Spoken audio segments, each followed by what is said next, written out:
हरे कृष्णा, राधे राधे।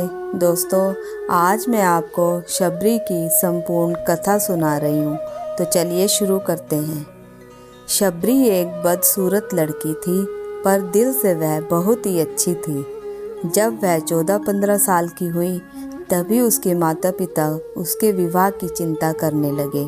शबरी की नाक के छेद बहुत बड़े बड़े थे, होठ भी बहुत मोटे मोटे थे, रंग भी सांवला काला था। उसकी शक्ल डरावनी सी थी, इसलिए कोई भी लड़का उसे पसंद नहीं कर पा रहा था। शबरी के माता पिता ने शबरी को दिखाए बिना ही उसकी शादी एक लड़के से तय कर दी। शादी हो गई। जैसे ही लड़के ने शबरी को देखा, वह घबरा गया कि पूरी जिंदगी मैं इस लड़की के साथ कैसे बिताऊंगा। वह शबरी को चुपचाप एक जंगल में छोड़कर और भाग गया। शबरी वहीं बैठी बैठी रोने लगी। भगवान की कृपा से मतंग मुनि वहाँ से निकल रहे थे। मतंग मुनि ने शबरी को देखा और पूछा, बेटी तुम यहाँ क्यों बैठी हो? कहाँ जाना है आपको? शबरी ने अपने पति द्वारा यहाँ छोड़कर भाग जाने की बात बताई। मुनि ने कहा, बेटी यहाँ जंगली जानवर आते रहते हैं, तुम मेरे साथ मेरी कुटिया में आकर रहो। शबरी मुनि के साथ उनकी कुटिया में चली गई। अब वह कुटिया की सुबह सफाई करती और फल फूल चुन कर लाती। सुबह बहुत जल्दी उठकर भगवान की सेवा करती। मतंग मुनि काफ़ी बूढ़े हो चले थे। एक दिन उन्होंने शबरी को बुलाया और कहा, बेटी मैं दुनिया से जाने वाला हूँ, तुम इस कुटिया में ही रहना। शबरी रोने लगी, आप ही तो हो जिन्होंने मुझे पिता का भी प्यार दिया और माता का भी प्यार दिया, अब आप भी जा रहे हो। मैं अकेली कैसे रह पाऊंगी? मैं कहाँ जाऊंगी? मुनि ने अंतिम सांसें लेते हुए शबरी से कहा, तुम भगवान की सेवा करती रहना, तुमसे मिलने इस कुटिया में स्वयं भगवान आएंगे। मतंग मुनि ने आंखें बंद कर ली। क्या मेरी कुटिया में भगवान आएंगे? कब आएंगे? कब आएंगे मेरी कुटिया में भगवान? मेरी कुटिया में तो भगवान आएंगे। अरे अरे, मेरी कुटिया तो गंदी लग रही है, उसे जल्दी से साफ कर देती हूँ। शबरी तो मानो पागल जैसे हो गई। अब तो शबरी रोज भगवान के आने का इंतजार करने लगी। ऋषि मुनियों के उठने से पहले ही वह उठ जाती। भगवान के आने के लिए वो हर समय, हर रास्ता, हर जगह सफाई करने लगी। शबरी सुबह सुबह नदी में नहा धोकर रास्ते से भगवान के लिए फल फूल लेकर आती। वह प्रतिदिन पलके बिछाए भगवान के आने का इंतजार करती और सारे रास्ते को फूलों से सजाकर रखती थी। क्या पता भगवान कब आ जाएं। प्रतिदिन भगवान के लिए कोई न कोई फल वह अवश्य रखती थी। उसे चख कर देखती कि मीठा होने पर भगवान को खिलाने के लिए रख देती हूँ। रात होने पर उसे लगता कि आज भगवान नहीं आए तो कल जरूर आएंगे।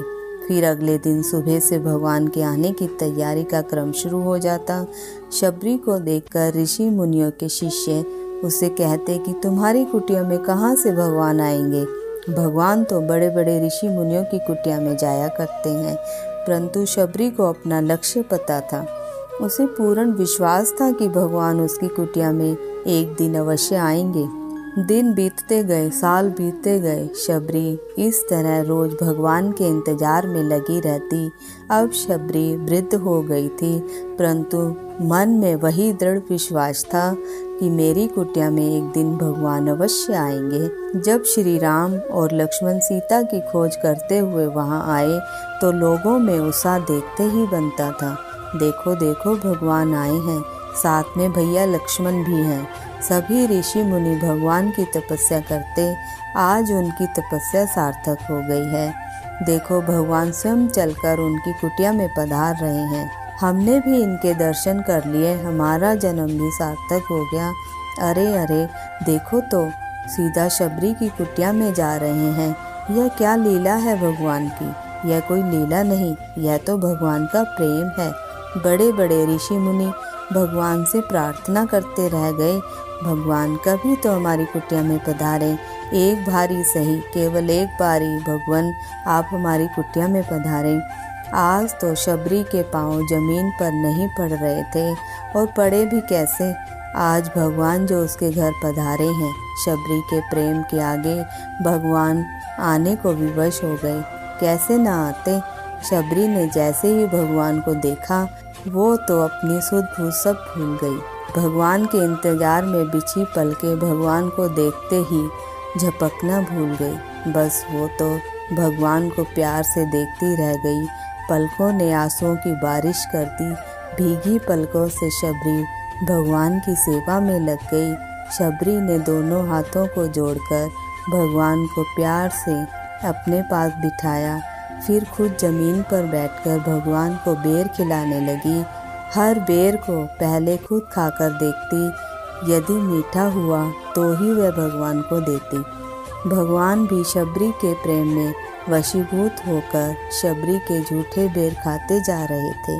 कितने प्यारे हैं हमारे भगवान, जो भक्त के प्रेम भाव में डूब जाते हैं।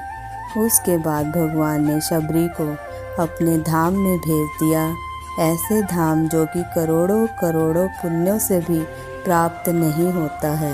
संसार में हमें किसी का सहारा मिल जाना अच्छी बात है, किंतु किसी का सहारा बन जाना उससे भी अच्छी बात है। संसार में हर कोई दूसरों से तो सहारा चाहता है, मगर दूसरों को सहारा देना नहीं चाहता। जो व्यक्ति दूसरों को सहारा देता है उसे अपने लिए सहारा मांगना नहीं पड़ता। परमात्मा स्वतः ही दे देता है। किसी प्यासे को पानी पिलाने का, किसी गिरे हुए को उठाने का और किसी भूले को राह दिखाने का अवसर मिल जाए तो चूकना मत, क्योंकि ऐसा करने से हम बहुत ऋणों से मुक्त हो जाते हैं। तो दोस्तों, आपको ये कथा कैसी लगी आप कमेंट बॉक्स में लिखकर ज़रूर बताना। और जिसने अभी तक मेरे चैनल को सब्सक्राइब नहीं किया है तो प्लीज़ आपसे विनती है कि मेरे चैनल को सब्सक्राइब ज़रूर करें। तो चलिए मेरे साथ महामंत्र का उच्चारण करें। हरे कृष्ण कृष्ण कृष्ण हरे हरे, हरे राम राम राम हरे हरे।